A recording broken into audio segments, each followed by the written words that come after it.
Go fly a kite up to the highest place. It's going to be in my head now all day. How about now? Can you guys hear us now? Yes. Yes. Yes. We're not alone. Can more people say yes? Can you hear us? Yes. Oh my gosh. Yes. Yes. We have ignition. Just so you know, Kathy, we heard your entire conspiracy. Yeah. What conspiracy? What are you talking about? You might try to take over the show, but... What? Uh-huh. Let me guess. It's going to be all about documentary filmmaking again. Hours and hours of documentary... Hours and hours of documentary filmmaking. Well, we heard some voices, and that's close enough for us. Today is March 5th, 2014, and it is the Media Communications BS Hour. And I can tell there's going to be a lot of Bachelor of Science being talked about today, because in the booth with me are 3 star faculty members from the MCBS faculty. With me in the booth, Shannon Gillette, Lisa Smith, and Pete Episcopo. Woo! Yeah.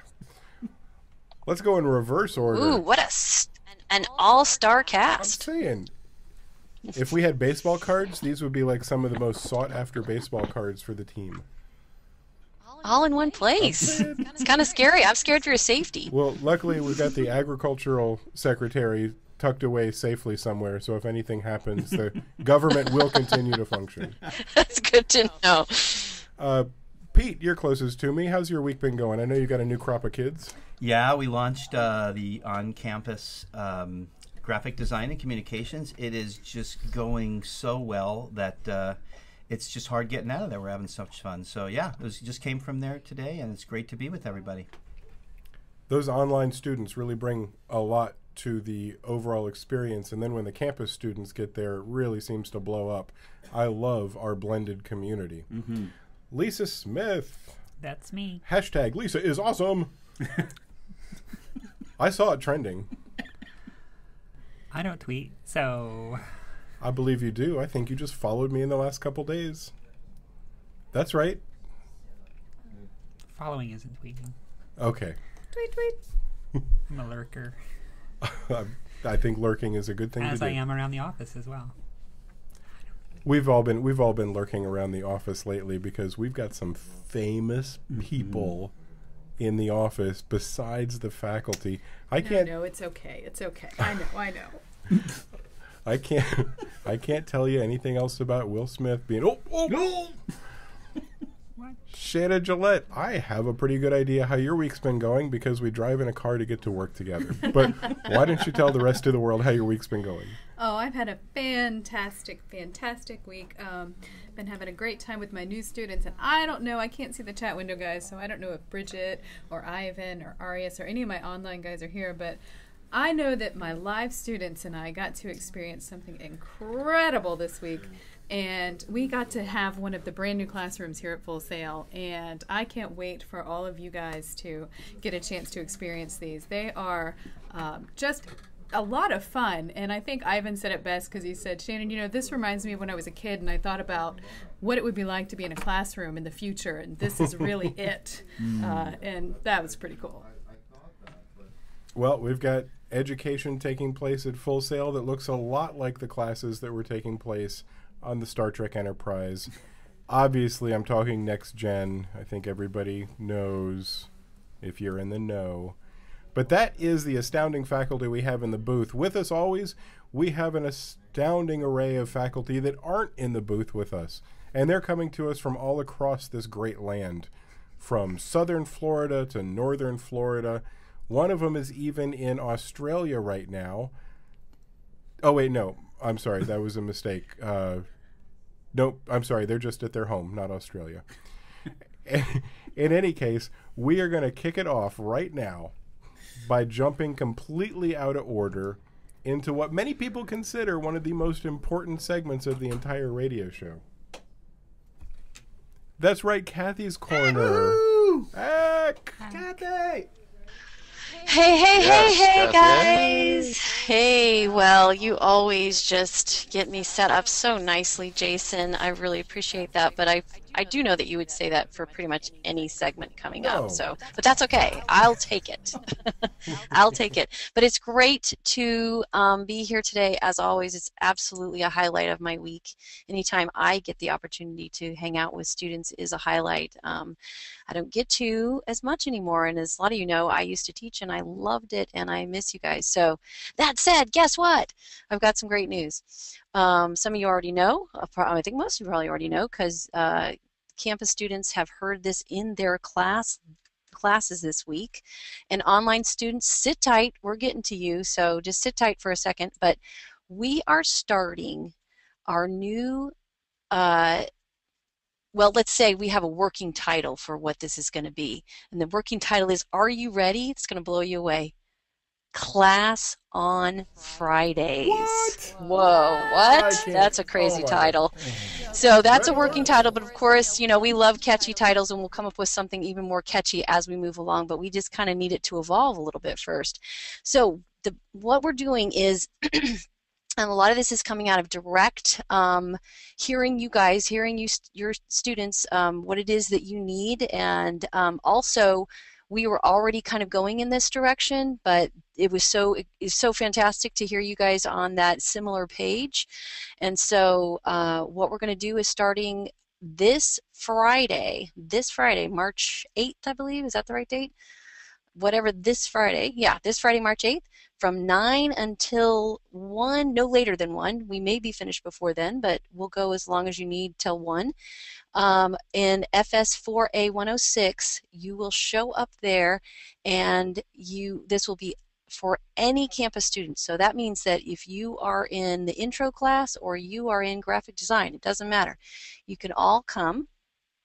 And what we'll be doing, and actually not can you come, but you're actually required to come. But you're required to come to something awesome. So that's fantastic. So you're required as part of your attendance to show up to our Class on Friday initiative starting this Friday. If for some reason you have some extenuating circumstance that you can't be there, it is up to you to talk to your instructor about that, because if you're not there and you haven't talked to them, you'll be counted as absent for campus students. So make sure you do that. Jason actually went to a lot of effort to make sure that most all of our students will be able to make it. Obviously, I think there may be only one who might have a conflict with another class. Obviously, that will be excused. But otherwise, all of you guys are required to be there.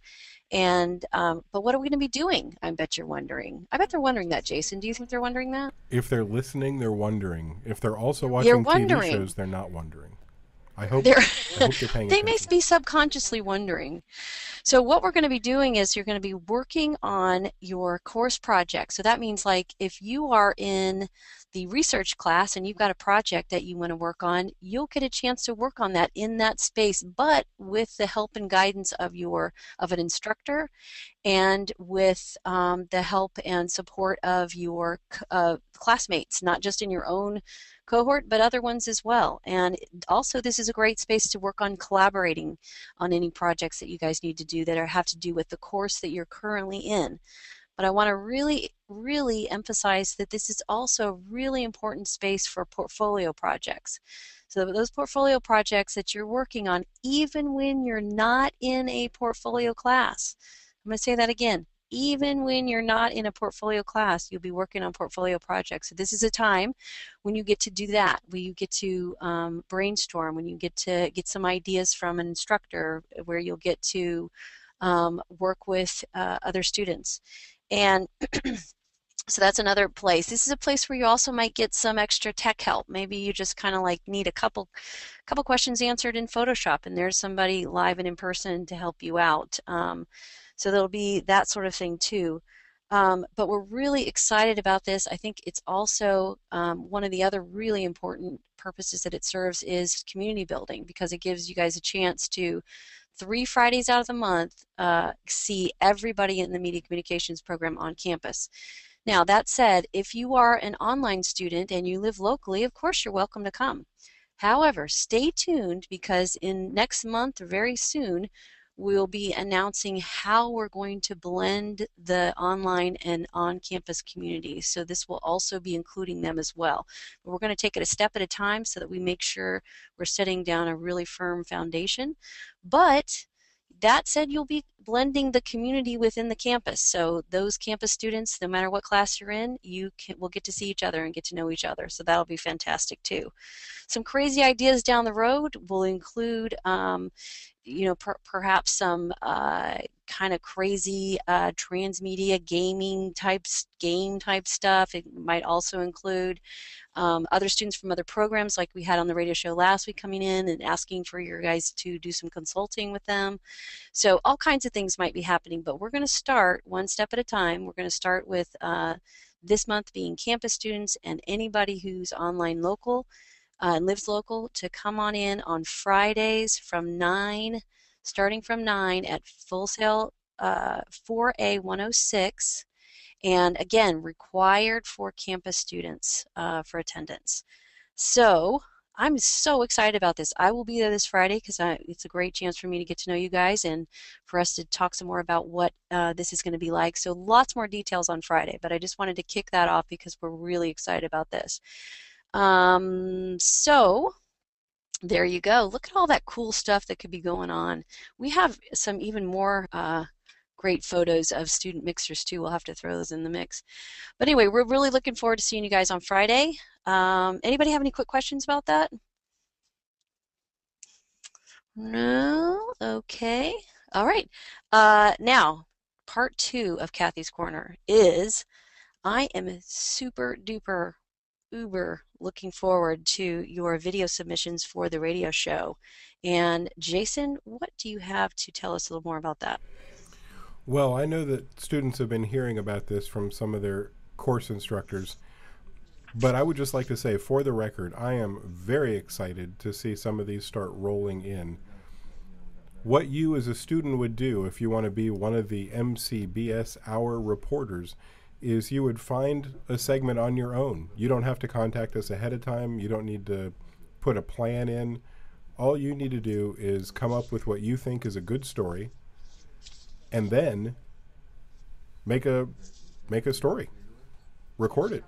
Make a 5 to 7 minute story that would either fit a media in the news segment or a tool time segment or even a hashtag Be Social Media Savvy with Janelle segment.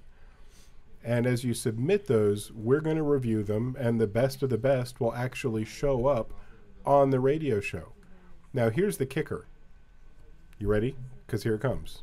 I'm about to kick you with the kicker. If you submit and have displayed, if we use 5 of your submissions, that will equal a 1-star project for your portfolio. That's right. You can submit. Wait a minute. You can submit. What? Hey, yeah, I know. How many stars? It's a single star because this is coming as a in-program activity.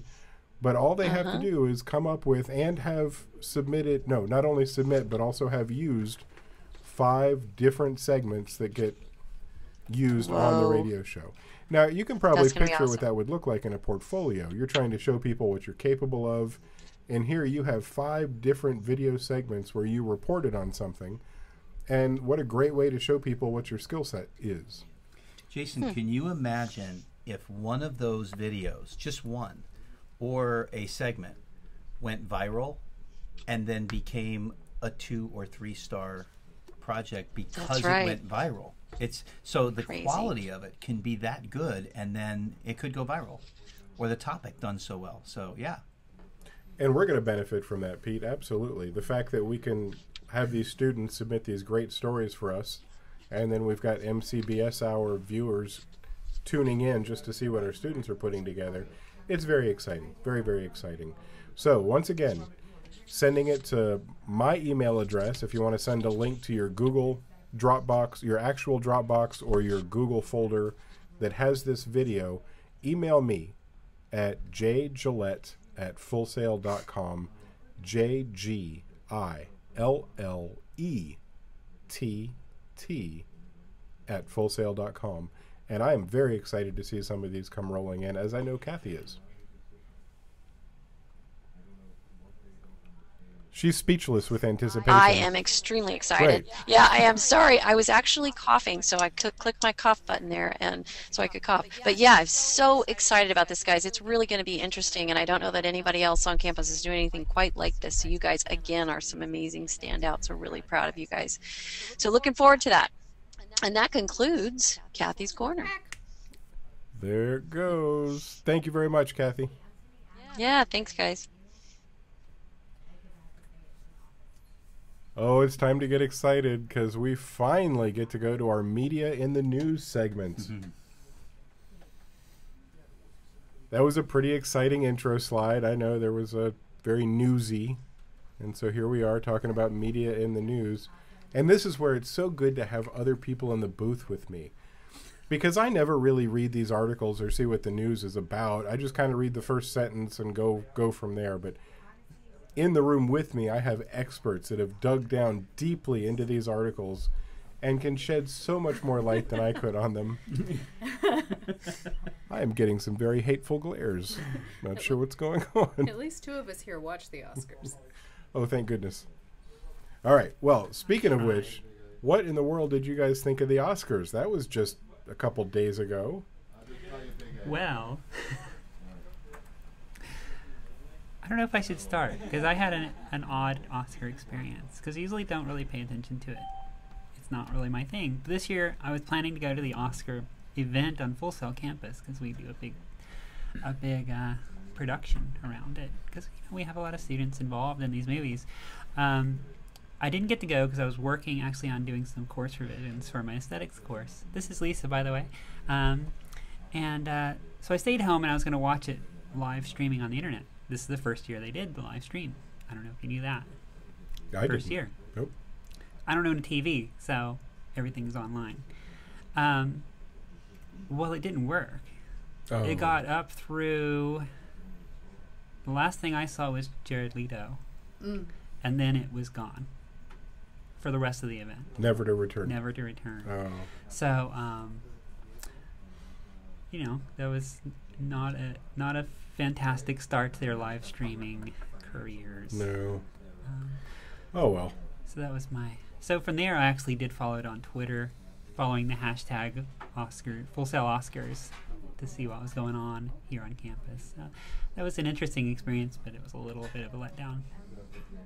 Well, at the time, I'm sure it was a letdown, but I'm more intrigued to hear that when you were deprived the streaming version, you went to Twitter to get your feed from that. I think it's a really, really new way to do that. It's just a whole different way to consume. You're never really going to be left out in this day and age. I mean, either your friends are talking about it on Facebook, or the MCBS team is talking about it on WhatsApp.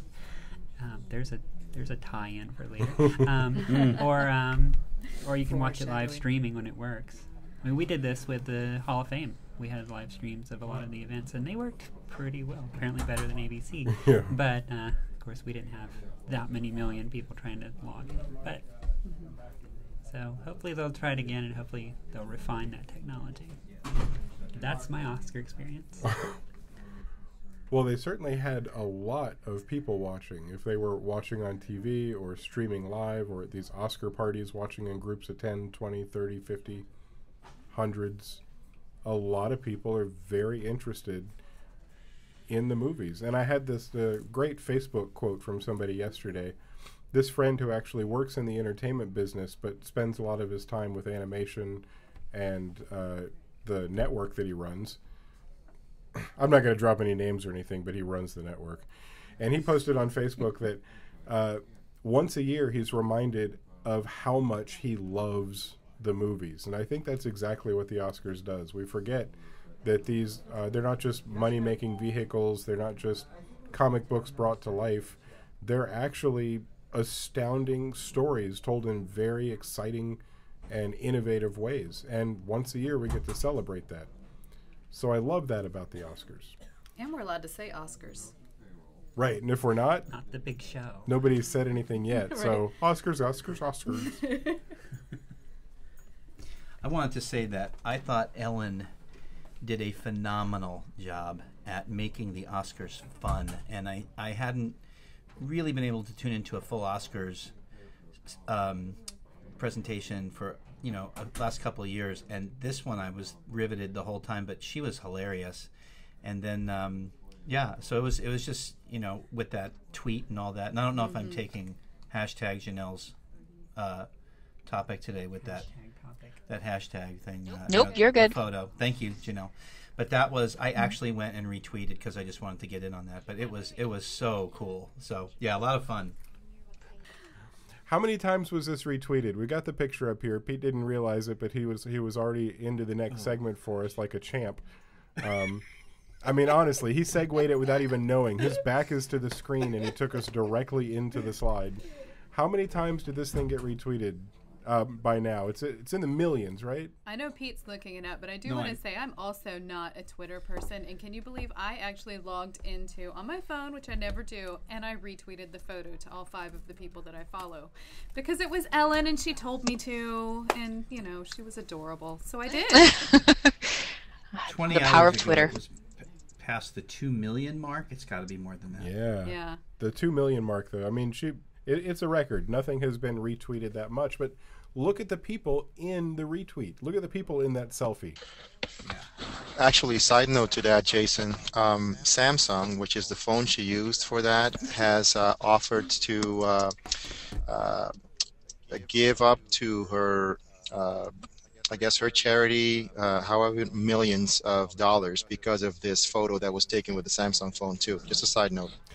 Yeah, even further, and take a look at this if you would, because that's pretty much the focus. Samsung didn't just donate to Ellen's charity. They paid $20 million to be a part of the Oscars. Now, that $20 million they paid included a commercial here and there. It also included a room in the back. If you won one of those gold trophies, you got to leave the stage, and the first room that you walked through was a room covered in Samsung devices, and all of them were showing movie clips from the year. It was really just a beautiful display for all of the people that won the Oscars. I'm going to guess, I don't know this for a fact, so pardon me if I'm wrong, but I'm going to guess that everybody's gift basket included one of these tablet phones. But this is kind of what Robert was talking about. It's a little even deeper than that. It's speculated by several different articles and people talking about this that Samsung specifically paid for the selfie because that picture that got passed around so much has their phone, and it's being smiled at adoringly by some of the most famous people. However, I should also say that I think if Samsung tried to put that together and pay to get who's in there, Ellen, Jennifer Lawrence. Yeah, I can't name those people. And I know from visiting Reddit on a daily basis that anything with Jennifer Lawrence is going to be huge. Right. Mm-hmm. And so they get all these astounding people, and I don't think it's going to cost more than $20 million to bring all of them together for a commercial.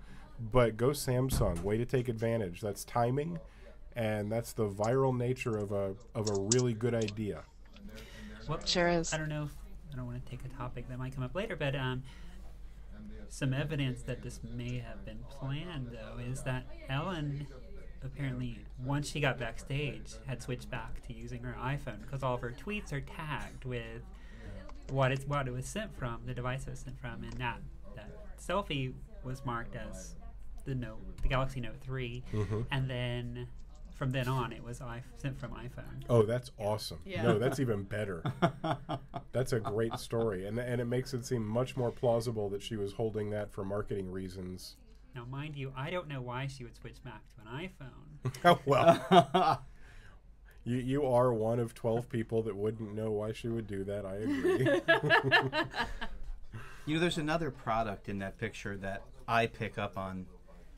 Those are some of the straightest, whitest teeth I have ever seen in one group. That is like a dentist's dream. If you really look at every one of those smiles, that is a Hollywood smile. Beautiful teeth.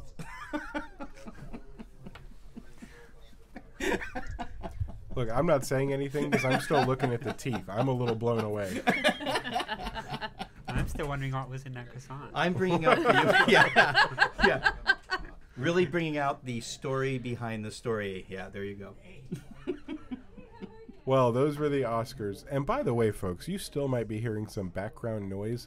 Trust me, that is just like an example of how exciting it is to work in Full Sail 5. Mm-hmm. We've got some people coming and going. There's a production team here in our office. There is so much excitement going on, and we're just privileged to get to see the behind-the-scenes making of some of these astounding things on our campus. And with that, I'm going to jump forward to the next story. We didn't get to talk much about it last week, but hey, Jimmy Fallon is doing a great job on The Tonight Show. As somebody who has not watched The Tonight Show since Johnny Carson was on it, I feel like it's my show again now. My age group is represented. I like Jimmy Fallon a lot. He's seems to be a good human being that I would talk to. But, you know, have you guys been watching? Have Lisa, Pete, Shannon, have you guys had a chance to watch any of these shows? I've been, I watched the first night just to see. I was intrigued because, again, like Jason, I have not bothered to watch this in a long time. I tend to stick with Stewart and Colbert. Haha. But I was really intrigued to see how he was going to do the first night. And you know what? I've been back since. I really, really enjoyed him. And I mentioned to Pete earlier, we were talking, and Lisa, my kids right now are loving the movie Frozen and the song Let It Go. And there's a viral video out that came out yesterday of them doing on the kid toys with now I'm not going to say her name because I'm scared to get it right too. Idina? Uh-huh. Okay, I got it correct. Unlike some other people who shall remain nameless. But it was really, really cute. My kids adored it, and it's so much better than hearing the scream singing from upstairs that's usually coming from my teenagers. So who made the name mistake that was going to remain nameless? Who are you talking about? John Travolta. Oh, that poor man. What did he call her? Adele something or another. Denzel or Denzel. He called her. It was completely different. Like right. Yeah, Dazim. I was like, what is he saying? And this wasn't even close. This is how on top of it some of these game makers are. Already on Facebook, you can have your John Travoltaized name. I was going to say that. I thought that was so funny. It took all of 12 hours and you can get that done? That was excellent. Well, how about these stars he's had? Because you don't just have your run-of-the-mill stars on The Tonight Show. They brought out the biggest of the big guns on even the very first night. We'll just start with musical star U2. Are you joking? They are some of the biggest names in rock and roll, and they showed up, played on top of a building. When I watched it, I was just assuming the drummer was going to fall backwards right off the building and plummet to his death. On the Very street scary. with no name. Right. I was scared. Exactly. Yes. U2. That's a U2 joke, kids. Go to the oldies section and get some U2, I guess. We also had Will Smith, who played the Fresh Prince back when dinosaurs roamed the earth. And he was running through some dance moves. Michelle. Hey. Oh, I'm sorry. I didn't. Love that show. Wasn't not that old. Of all the people, Janelle, you have the least to be worried about. I know. I'm the baby of the whole clan. I love that show, though. B-Rap's happy. Okay, well, Jimmy Fallon's just been doing a great job. If you haven't seen, please go watch. Go take a look and see what a great job he's doing. And also take a look at how he's using the new media of today. He's not just Johnny Carson making an hour-and-a-half long show and calling it a night. They're taking these segments, they're putting them on YouTube, they're putting them on Funny or Die. They're putting them out in front of people to get more exposure out there and to bring more people in. It is a whole new paradigm. It's a whole new way to run a Tonight Show, and you guys should check it out. Oh, and Jimmy Fallon is known for his tweets, so you could follow him there as well. And that brings us to another bit of media in the news, and this happened a while back, but we haven't had a chance to talk about it, and this hits very close to home for our faculty, because we don't get together and hang out virtually on Facebook. We get together and hang out virtually on WhatsApp. And we made a very conscious decision to do that. And now it seems that, well, Pete, what in the world has happened? Oh, and yeah, thanks, Jason. I don't know if the sky is falling or not, because this has been described by Forbes as possibly a $19 billion poker game, and I'm not so sure it's that way, because I hope I don't John Travolta-ize the co-founder of WhatsApp. He's Ukrainian, but I don't know if he pronounces it Jan or Jan Kaum, but he now lives in Silicon Valley and is obviously on the Facebook board. So a big change for him. He's now gone from, just trying to get WhatsApp going to making it successful, but starting with hardly anything, and then now he's an overnight billionaire. But basically, I'm not so sure it is a $1 billion poker game, because it costs WhatsApp only 5 cents to support each user. So that's and it's also charging users in other countries. WhatsApp believes that it's going to go to $1 billion in annual revenue by 2017, and let's not forget that they're going to do voice calling by the end of the year. Whoa. Yeah, so there's a lot going on there. They're thinking of charging airlines to carry WhatsApp on flights, and other companies, and have sort of special things going on with other companies. The big risk, though, where's the rub on all this? Well, the big risk seems to be that there is some concern that there's going to be a mass exodus of users to the next new thing, that there's someone waiting out there to fill WhatsApp's shoes, so that people that are a little bit leery about having Facebook dominate everything, they're going to want that private little WhatsApp. And I think we at MCBS loved having our little WhatsApp. It wasn't so much of this mainstream Facebook thing where we could just go and hang out and, not worry about all of the Facebook things that go on with your, texts and stuff. But it doesn't seem likely that it's going to be that much of a risk for them. WhatsApp is actually signing up 1 million new users per day. Oh. Yeah, I know, right? Oh. We should have such problems. And look, for example, so what does that mean? Well, that means pretty much everybody in Hong Kong, for example, uses WhatsApp. So, this thing isn't going away anytime soon. We're not quite sure what it's all going to do. Facebook is planning a number of things, but the fact that they're keeping Jan Kaum around is pretty indicative. That they want people to kind of feel like WhatsApp is still going to move in the direction that it has been. So pretty much that's the shake on that. Yeah. Well, that makes good sense from looking in. Anybody that's concerned about WhatsApp losing value is bound to be more comfortable with the founder still there. And I can't help but think that he's awfully glad to be out of the Ukraine right now. I think that's a nice change for him to be in Silicon Valley instead. Oh, yeah. What about you guys? What do you think about this WhatsApp upheaval? I'll be curious. I agree with you, Pete, but a lot of people do have a problem with Facebook, and that's why they chose to go the WhatsApp route, the same way we did. And, they have had their share of security problems and the over-advertisement of the site, and people wanted a separation of that. So they'll probably be waiting to see if that bleeds over into the WhatsApp now that the purchase has been made. So I'll be watching, too. Yeah, I was curious about that, because I don't know if it's just because they want something that's not under the Facebook brand, but it seems like the WhatsApp has a lot of the same functionality as Facebook's messaging capability, because if you have the Messenger app that on the mobile phones, it works very similar to what WhatsApp will do. So, it's data. It uses data rather than SMS. You can send media, video, and images and whatnot. So it seems like there's some redundancy there, and I wondered how that would be handled. Well, and it's all going to cause huge upheaval for, I remember Shannon was talking about going to a new phone, a new contract with, having kids all sharing data and whatnot. Around the Super Bowl time, we were talking about this. Mm-hmm.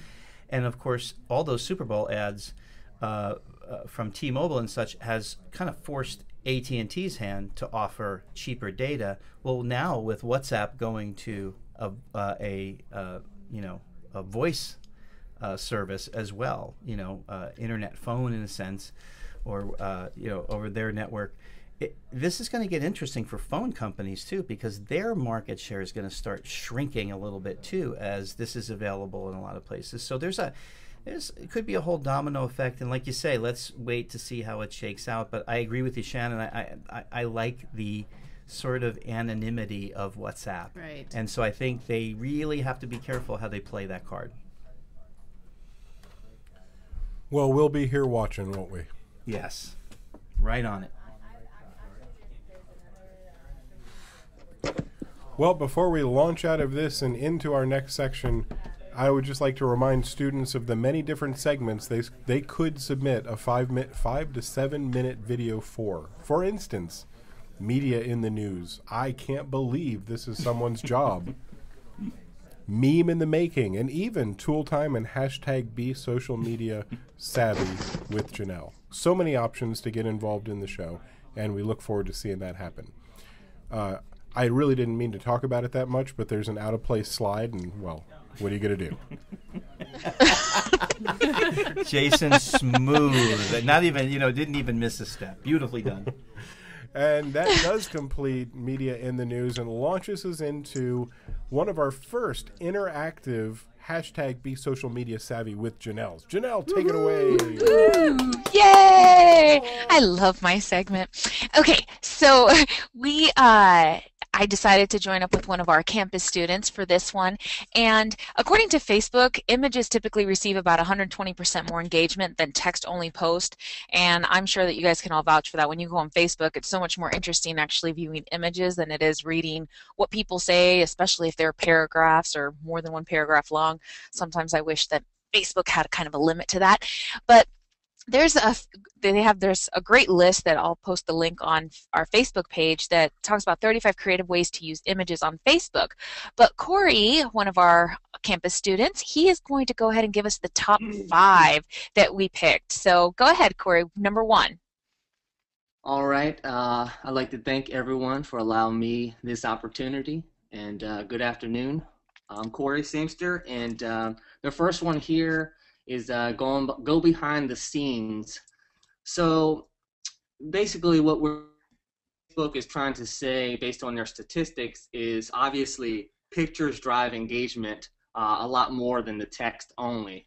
Going behind the scenes, if you're either promoting a personal brand or a commercial product, whatever, actually posting photos or images of that process, from the start to the finish of that product, showing your consumers or potential consumers, it helps them engage with your product as well as, the brand and gain that following. And just an example, Miss Katie O'Dare that we had last week on MCBS Hour, if you look on her Facebook page, she posts a lot of interactive how-to workshop photos with her in the process of building these terrariums with her customers. And this right there shows that, that passion that she's driving behind her brand and her product. Excellent. Great point. All right, let's hit number 2. Celebrate your customers. Let's talk about this one.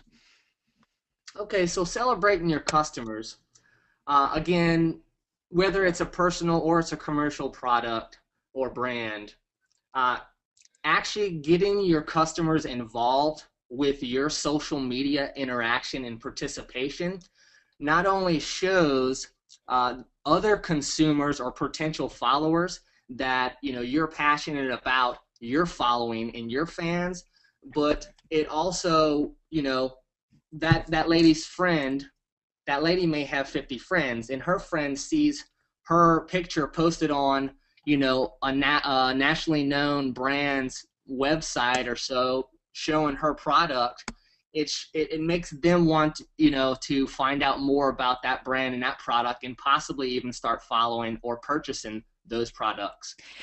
And I'll tell you something personally as well.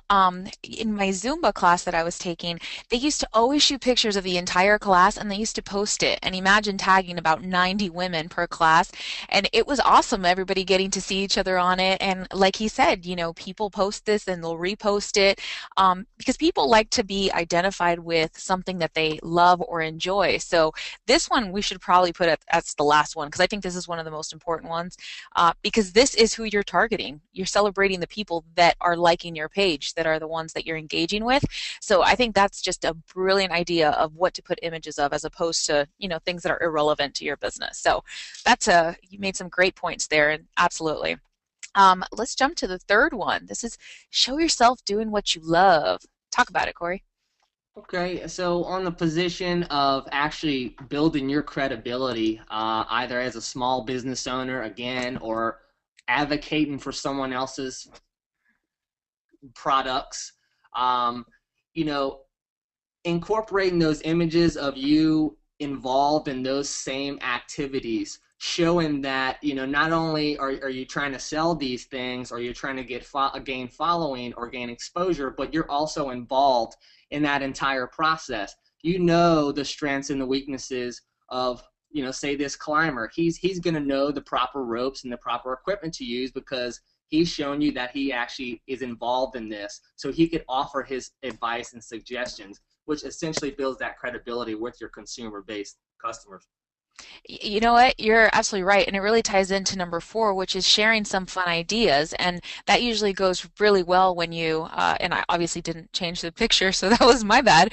But but it definitely can go hand in hand where, something that you're passionate about can actually lead to some fun ideas. And you gave some great examples about, Katie O'Dare, who we had last week at her segment, and she was sharing some really great ideas that were reflecting upon her business, so they weren't so far out there. But do you have any additional comments about this one? Yes, actually, and we went over this today in the project management class a little bit with Janelle. We went over some of those, what was it, temperaments? Mm-hmm. Personalities and temperaments, yeah. We went over some of the personalities and temperaments. So when you're looking at someone's personality and their characteristics, you may have an extrovert that's willing to go out there and explore, or you may have those introverts that sit behind, they stay inside all day and just scroll the internet. Well, my point being here is if you share your ideas, whether you're, an extrovert or introvert, you may give someone the opportunity to see something they may have not have, been able to see because they're stuck in their house all day or they're not willing to actually go outside of their boundaries. So, again, that is offering someone else an opportunity to do things that may excite them or, have the same belief system as them. I think that's great because it really does help inspire. And so does number 5. Thanks, Jason. Okay. So this number 5 is one of my favorites, help support a good cause. The first thing that comes to mind, and I'm going to quote Simon Sinek on this, and some of you may have seen these TED Talk videos, but he has a video called the video, let's see, give me one second. How great leaders inspire action, or what he would call the golden circle, and how Apple drives in so many customers opposed to a lot of their competitors. Building that support system based on your beliefs is really what draws that following, that fan base up. So if you support a specific cause and you share that through your social media, other people will, again, retweet, reshare those same causes because they promote the cause. They might not necessarily support you as an individual, but they support that cause. Therefore, you will gain that following and potentially go viral with something good. I love it. And I think that one, it really does make that connection with people, especially if they love it. And usually people really jump on board to work and help a cause, and they're likely to forward this on, especially if they believe in the same thing. So excellent job. I've posted the the link in our chat box, and I'll be posting it on our social media as well and our Twitter shortly. But I want to thank Corey so much for joining me on the Be Social Media segment. And there's some really great tips, especially for any of you guys who want to eventually launch your business on social media. You know that I am definitely a fan of Twitter, but Facebook is definitely a great place if you want to use some of these awesome advice and tools for posting images and how to do it. So thanks so much, Corey. And that is Be Social Media Savvy with Janelle. Excellent. Thank you very much, Corey and Janelle. Janelle, it was an awesome way to bring a student in. Corey, I really enjoyed hearing all that. Janelle, you rock and roll. Well, thanks, dude. You too, Corey. Awesome. Absolutely. And that does bring us to the end of yet another overly exciting episode of Media Communications BS Hour. It wasn't quite an hour, and it wasn't exactly an hour. So you guys have an absolutely wonderful week, and we look forward to seeing all of you next Wednesday at 2 p.m. sharp, because we are too. Bye-bye. Bye, guys. Bye, Boom. We're out. Boom, ba-da-bum, ba-bum, bum, ba-da-bum, ba-bum, ba-da-bum, ba-bum, ba-bum.